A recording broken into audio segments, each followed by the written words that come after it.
Melanjutkan cerita pada episode sebelumnya, di mana pada episode itu Arjuna berhasil memenangkan sayembara di negeri Pancalaradya untuk memperebutkan Dewi Drupadi, lalu pertemuannya dengan Prabu Krishna dan pertemuannya dengan Sri Kandi, serta kepulangan Pandawa 5 ke Hastinapura, yang itu tentu membuat Sangkuni, Duryudana beserta Kurawa kalut, risau dan galau. Bagi kalian yang belum nonton pada episode ini, silahkan klik link di atas atau cek link pada deskripsi di video kali ini. Pasti ada yang sangat penting, sehingga Nanda Prabu memanggil saya. Iya, Kanda Prabu. Ada masalah apa? Ini masalah Kurawa dan Pandawa. Masalah Hastina. Bukankah masalahnya sudah jelas, Prabu Pamangku? Hastina haknya Pandawa. Berikan saja pada mereka. Iya. Memang harus begitu kalau kebenaran yang dianut. Saya tahu itu. Tetapi sebagai orang tua, saya tidak ingin mengecewakan anak-anak saya. Saya tidak ingin mengecewakan Pandawa, tetapi juga tidak ingin mengecewakan Kurawa. Kanda Prabu ingin tetap Duryudana menjadi raja. Iya, tetapi saya ingin juga Yudhistira menjadi raja. Kalau begitu, Sigar Semangka saja Hastinapura dibagi menjadi 2. 1 buat Pandawa dan 1 lagi buat Kurawa. Wah, ini kan pendiri Hastina. Kenapa menyarankan seperti itu? Daripada negara hancur lebur, dibelah menjadi 2, lebih baik utara, selatan, atau timur barat. Aku yakin putra-putra Pandawa pasti mau menerima. Duryudana tidak akan menyerahkan sejengkal tanah pun pada Pandawa. Bagaimana kalau Pandawa mendapat 1/4 dan 3/4-nya lagi buat Kurawa? Tidak, Romo. Saya tetap tidak akan menyerahkan sedikit pun tanah Hastinapura pada Pandawa. Kalau tidak boleh juga, baiklah. Sebagai obat kecewa, akan aku berikan Wanamarta pada Pandawa. Saya tetap tidak akan memberikan apapun pada Pandawa. Hastinapura dan negeri-negeri taklukannya harus tetap menjadi milik Duryudana. Pamit mundur, Romo. Itulah hasil didikanmu, Rai Sangkuni. Keras kepala, tidak tahu diri. Kalau begitu, saya mohon pamit dulu, Rakanda Prabu. Akan saya sadarkan putramu, Rakanda Prabu. Keputusan Prabu Destarastra memang sangat melenceng jauh dari janjinya kepada Prabu Pandu. Demi Kurawa, keturunannya sendiri, dia rela merampas hak Pandawa atas negeri Hastinapura. Anak Prabu, kenapa anak Prabu tidak mengiyakan saja keinginan Ramandamu memberi Pandawa Wanamarta? Saya tidak akan melepas sejengkal tanah pun pada Pandawa. Anak Prabu, Wanamarta itu alas gung liwang liwu. Jalma mara, jalma mati. Hutan besar yang tidak pernah didatangi manusia. Hutannya para lembut dan siluman. Tempatnya binatang buas. Siapapun yang berani masuk hutan itu pasti akan mati. Paman, bicara yang jelas. Jangan berbelit-belit. Memberikan Wanamarta kepada Pandawa sama dengan mengusir Pandawa dan membunuh mereka secara halus. Haruskah kesempatan ini kita tolak? Pemikiran licik dari Arya Sangkuni bagaikan ide cemerlang bagi Duryudana. Lalu dengan arahan Sangkuni, Duryudana menerima tawaran ayahnya untuk memberikan Wanamarta kepada para Pandawa. Nanda Yudhistira, kenapa bisa jadi begini? Kenapa Nanda terima begitu saja pemberian Wakmu Mahaprabu? Itulah susahnya kalau Kanda Yudhistira menghadap sendiri. Yang berempat tidak pernah diajak bicara. Coba kalau kita ada, pasti kita akan menolak pemberian Uak Prabu. Maaf Kanda, saya takut pengalaman Bali Sagala-Gala terulang kembali Kanda. Waktu itu Kanda yang menerima. Kita nyaris menjadi korban Kanda. Saya khawatir pemberian Wanamarta itu bukan murni dari Uak Prabu, melainkan dari Kanda Duryudana dan Paman Arya Sangkuni yang ingin mencelakakan kita, Kanda. Iya, sudah berkali-kali kita mengalami seperti ini, Kanda. Tidak, saudara-saudaraku. Pemberian ini murni dari Wak Prabu. Sebab Kanda tidak setuju Hastina dibagi 2, dan Pandawa cuma mendapat 1/4. Jadi, Nanda terima tawaran itu karena Nanda tetap menginginkan Hastina tetap utuh dan tidak terpecah belah. Iya, Hastina memang tetap utuh. Tetapi Hastina yang seharusnya menjadi hak kita akan menjadi milik Kurawa. Kenapa bukan Kurawa yang mendapat Wanamarta, Kanda? Kenapa harus kita? Kalau memang ini murni pemberian dari Uap Prabu Pamangku, berarti itu tidak adil, Kanda. Saya setuju dengan pendapat Kanda Nakula. Uap Prabu tetap tidak adil. Uap Prabu lebih cenderung kepada putra-putranya sendiri. Saudara-saudaraku, ada satu alasan kuat yang menyebabkan Kanda menerima pemberian ini. Wanamarta memang hutan Yudhistira. Tapi Uwa yakin, Wanamarta di tangan Pandawa akan menjadi sebuah kerajaan besar. Sebuah negara yang lebih besar dari Hastinanya sendiri. Memang benar, orang buta ini tidak bisa melihat betapa megah dan wibawanya sebuah kerajaan yang dibangun dengan cinta kasih dan kedamaian. Tetapi orang buta ini bisa mendengar dengung kebesarannya. Percayalah Putra Pandu, hati tulusku akan selalu berdoa untuk kalian. Kalianlah yang akan mendapatkan kemuliaan. Doa tulus Wak Prabu yang akan merubah Wanamarta menjadi negeri besar, seperti yang Wak Prabu harapkan. Keputusan sepihak yang diputuskan oleh Yudhistira sempat ditentang oleh saudara-saudaranya, namun karena penguatan dari Bisma Dewabrata dan penjelasan dari Yudhistira, Pandawa mulai menerima itu dengan lapang dada. Ya sudah tidak bisa diganggu-gugat lagi. Jadi menurut Eyang, kami harus ke Wanamarta membuka hutan itu? Iya Bima, pengalamanmu sudah cukup banyak. Dan cucuku Arjuna, keahlianmu memanah tidak ada tandingannya. Kalian akan mampu membabat Wanamarta. Kunci Talibrata. Iya, iya.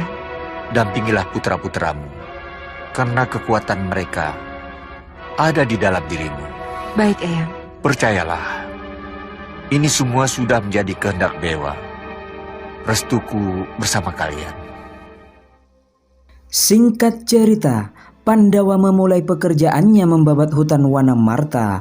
Para Pandawa dan Ibu Kunti, mereka dibantu oleh para prajurit Pancalaradya saat mereka menitipkan Dewi Drupadi di negeri ayahnya, sampai negeri dan kedaton Wanamarta selesai dibangun. Aksi pembabatan hutan itu tentu mengusik penduduk asli hutan Wanamarta itu sendiri. Para siluman yang terganggu, mereka menyerang dengan seksama, tetapi dengan mudahnya dikalahkan oleh para Pandawa, sehingga mereka, para siluman, meminta tolong kepada raja mereka. Apa yang telah terjadi? Kenapa kalian berbondong-bondong ke sini, meraung-raung dan menangis?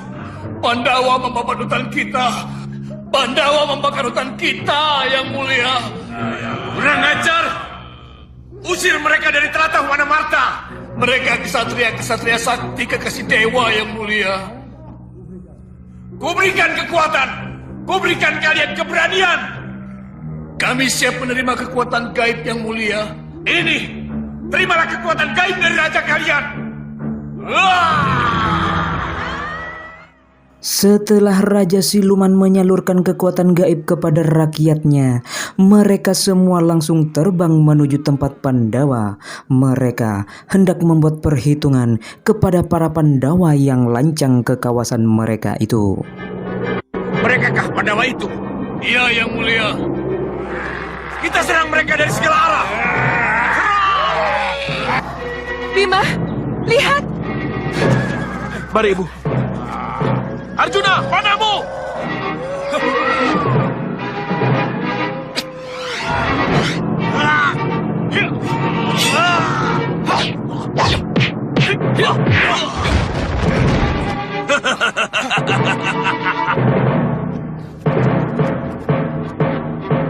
Kanda Yudhistira, tolong jaga Ibu. Cepat.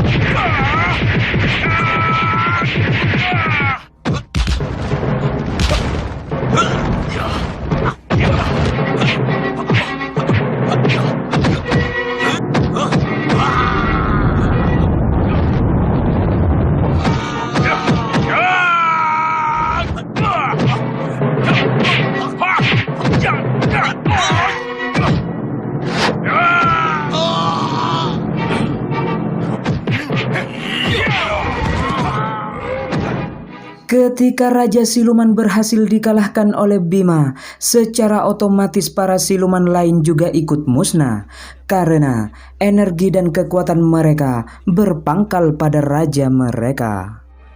Menyembah Pandawa. Mereka sudah menghina dan melanggar wilayah kita, wilayah Pringgandani. Kita harus hajar para Pandawa. Kamulah yang harus berangkat, Arimbi. Terima kasih Kakang Prabu. Saya merasa jadi berguna sekali. Jangan khawatir. Aku pun akan ikut memimpin pasukan. Lalu tugas utamaku? Tugasmu adalah memata-matai. Kita baru menyerang setelah tahu persis kekuatan mereka. Iya, Kakang setuju. Pringgandani adalah negeri bangsa raksasa dan hutan Wanamarta merupakan daerah kekuasaannya, sehingga Dewi Arimbi beserta pasukan Pringgandani mereka diutus berangkat untuk memata-matai dan menghancurkan Pandawa. Akan tetapi ketika Dewi Arimbi sampai di tempat dan dia melihat Pandawa khususnya Bima, dia malah jatuh hati pada keperkasaan Bima. Saya Arimbi, Raden. Saya Arimbi. Arimbi yang jatuh cinta pada Raden. Kurang ajar. Pergi dari sini. Aku tidak ingin melihat lagi. Pergi. Saya mencintaimu, Raden. Saya bersedia berbuat apapun demi Raden. Pergi. Kurang ajar. Tidak tahu diri. Dia pasti mata-mata Pringgandani. Awas kamu. Siapa kamu? Maafkan saya. Siapa kamu? Maafkan. Tunggu.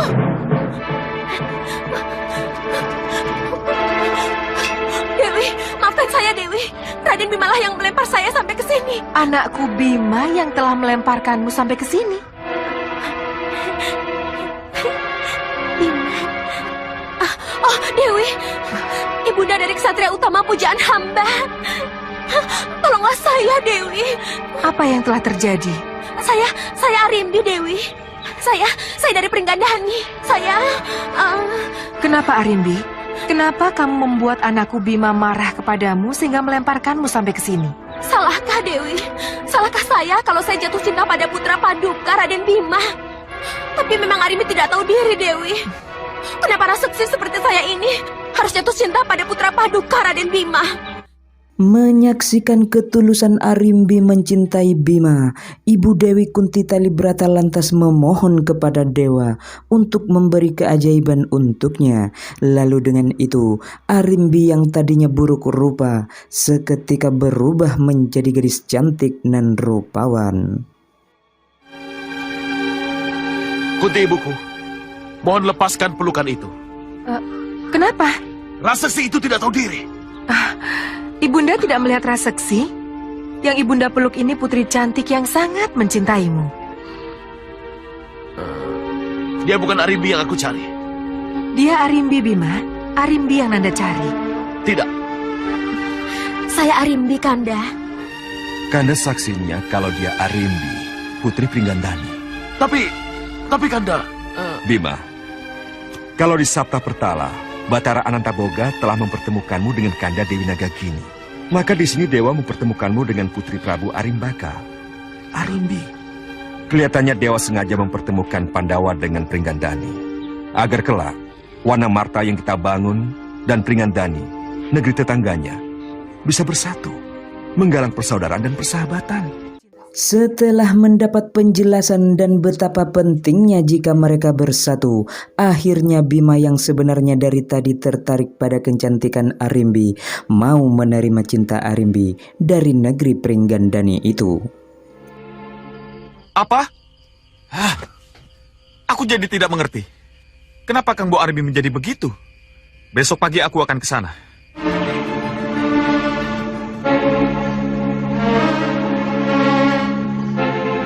Adi mencari Kang Bo Arimbi, Braja Musti. Ya.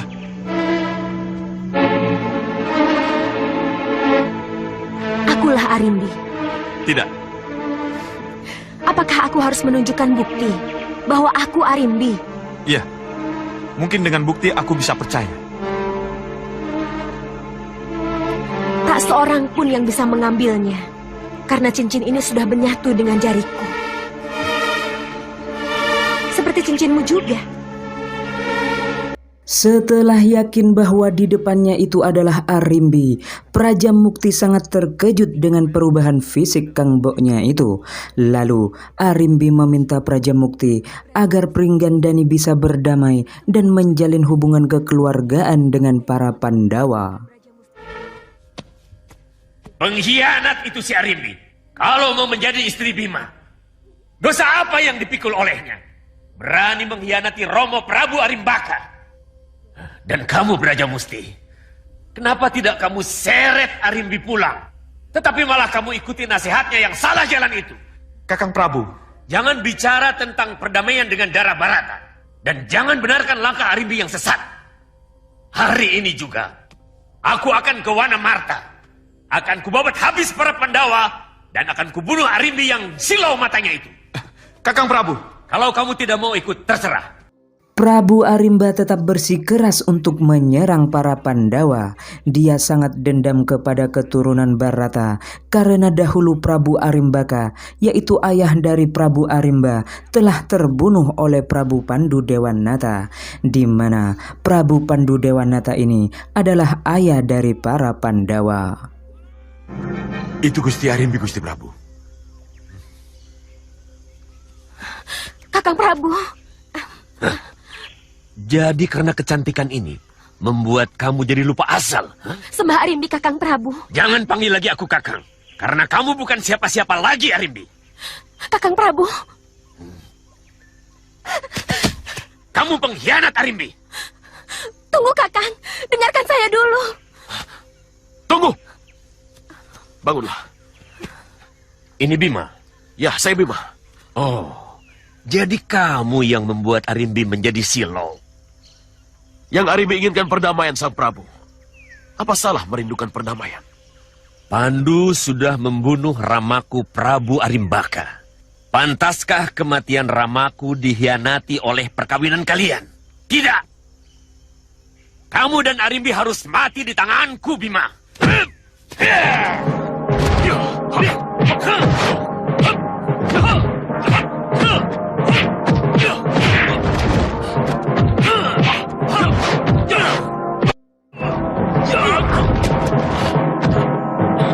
Sebagai anak tertua, Prabu Arimba mewarisi dendam kesumat Prabu Arimbaka kepada Prabu Pandu Dewannata dan kepada seluruh keturunan darah Barata.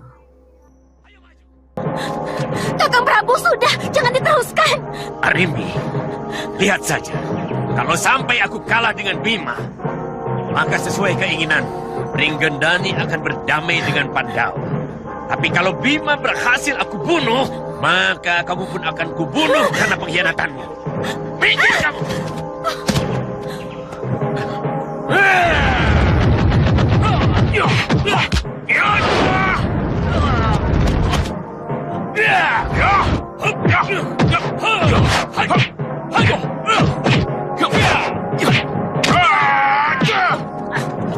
Kurang ajar!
Setelah kematian Prabu Arimba, Pringgandani mau tidak mau harus berdamai dengan Pandawa.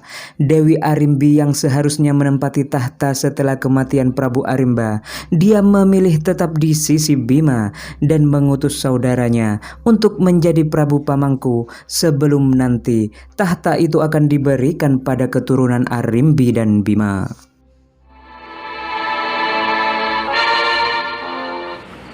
Anak Prabu, kekhawatiran anak Prabu terhadap Pandawa bisa saya maklumi. Karena terbukti berkali-kali Pandawa selalu saja lolos dari maut yang sengaja menjebaknya. Jadi jangan kaget. Setelah babat Wanamarta, akan terjadi sesuatu yang sangat mengejutkan. Apa ini artinya Kakang Durna berharap bahwa Pandawa berhasil membangun Wanamarta dan bisa menjadi lebih kuat dari Hastinapura? Lebih baik berpikir begitu, Kakang, daripada terlalu yakin mereka mati. Tapi kenyataannya mereka muncul lagi. Iya, saya setuju itu. Dan untuk meyakinkan keberadaan mereka, akan saya utus Aswatama untuk memata-matai mereka.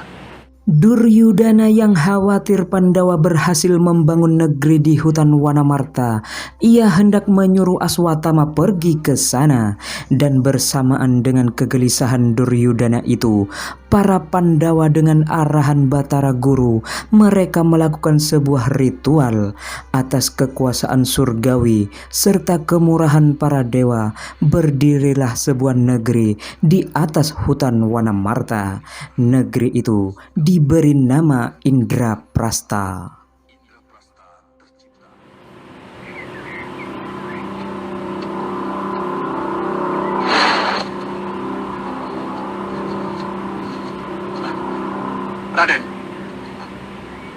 Raden mau kemana? Aswatama, kalau memang kamu ditugaskan Kanda Duryudana untuk melihat keadaan kami, ya ceritakanlah apa yang kamu lihat. Ya, akan saya katakan apa yang saya lihat. Dan sampaikan kepada para sepuh Hastina, termasuk Bopo Guru Begawan Durna, salam dan hormat kami. Baik, pesan Pangeran Yudhistira akan saya junjung tinggi. Apa? Pandawa malah membangun keraton yang lebih megah dari Hastina? Iya, benar. Para sepuh Hastina sudah tahu. Sebelum saya ke sini, saya sudah sampaikan kabar gembira yang mengejutkan ini kepada para sepuh, termasuk kepada Gusti Prabu Destarastra. Ramanda Prabu pasti senang mendengar berita itu. Ya. Duryudana yang telah mengetahui berdirinya Indraprasta, dia sangat kesal dan marah. Rasa iri, dengki di dalam dada membuatnya merasa dipecundangi oleh para Pandawa yang berkali-kali selalu selamat dan sukses dalam hidupnya. Buat saja undangan dan mohon kehadiran para pini sepuh untuk merestui Indraprasta. Iya, Bunda. Saya kira langkah itulah yang paling tepat yang harus kita lakukan. Tidak! Tidak! Aku tidak akan ke Indraprasta!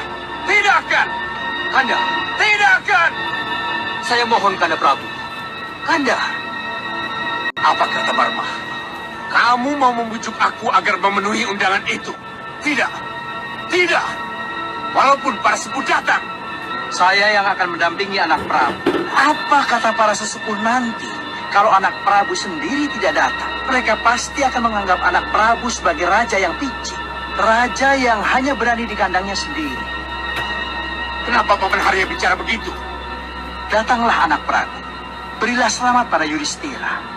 Baru setelah itu kita atur bagaimana caranya untuk merebut Indraprasta dari tangan mereka. Jadi, saya harus tetap datang? Ya, harus datang.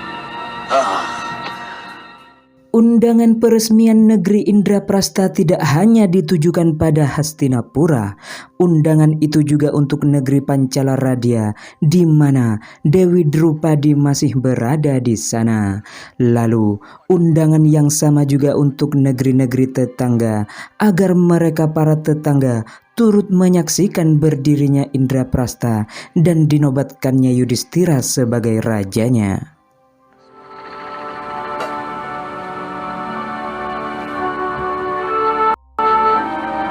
Kanda, Prabu Krishna datang, Kanda.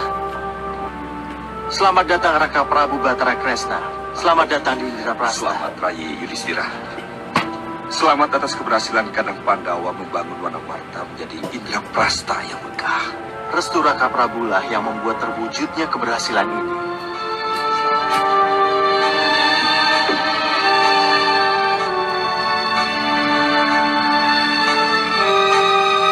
Sembah dan salam hormat kepada Prabu Anom Duryudana dari Hastinapura dan para pilih sepuh Hastinapura.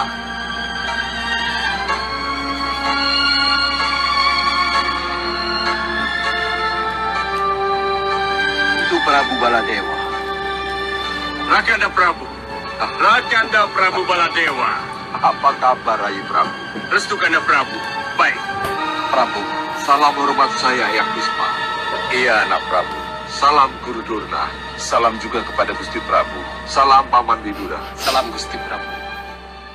Para tamu undangan dari berbagai negeri satu persatu telah tiba. Tampak juga di sana Duryudana akhirnya datang walaupun dengan sangat terpaksa. Indraprasta memang luar biasa, Paman Arya. Saya iri dengan keberhasilan Pandawa. Lalu apa yang kau inginkan? Maaf Paman, saya tidak akan ikuti acara. Saya tidak ingin dipermalukan oleh Yudhistira. Dipermalukan bagaimana?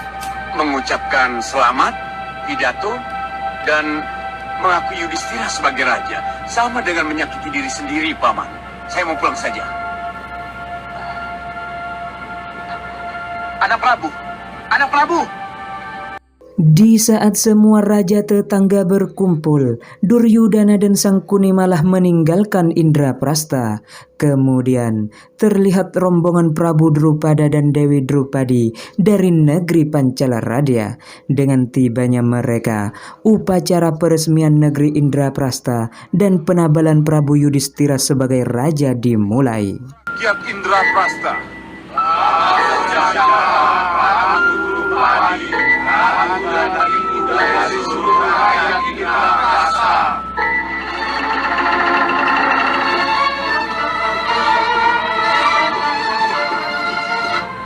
Pasti sudah terlambat.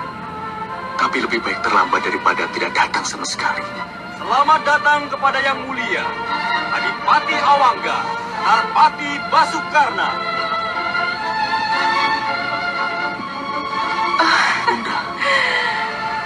Ibu bahagia sekali Nanda datang, putraku. Saya pasti datang, Bunda. Ibu mengira Nanda sudah lupa pada Kandang Pandawa setelah Nanda diangkat menjadi Adipati Awangga. Tidak, Ibu. Kenapa Nanda harus lupa pada Pandawa? Saya tidak akan pernah melupakan mereka, Bu. Terutama kepada Rayi Arjuna yang telah membantu memuluskan pengangkatan saya sebagai Adipati Awangga. Arjuna terlibat dalam pengangkatan Nanda sebagai Adipati Awangga? Iya, Ibu. Arjuna tidak pernah bercerita tentang ini pada Ibu? Nanti, Ibu. Pada saat yang tepat, saya pasti akan bercerita. Oh iya, saya akan memberi selamat pada Rayi Yudhistira. Ayo, silakan. Selamat Rayi Yudhistira. Selamat. Terima kasih, Kanda Adipati. Dan film pun tamat. Memang ending yang kurang memuaskan. Masalah Duryudana dan Sangkuni yang belum selesai mungkin menjadi pertanyaan bagi sebagian penonton. Tetapi secara keseluruhan film ini bagus dan memiliki tempat tersendiri di hati para penggemar film kolosal. Akhir kata, terima kasih sudah nonton dan nantikan konten-konten berikutnya. Salam Herman Studio.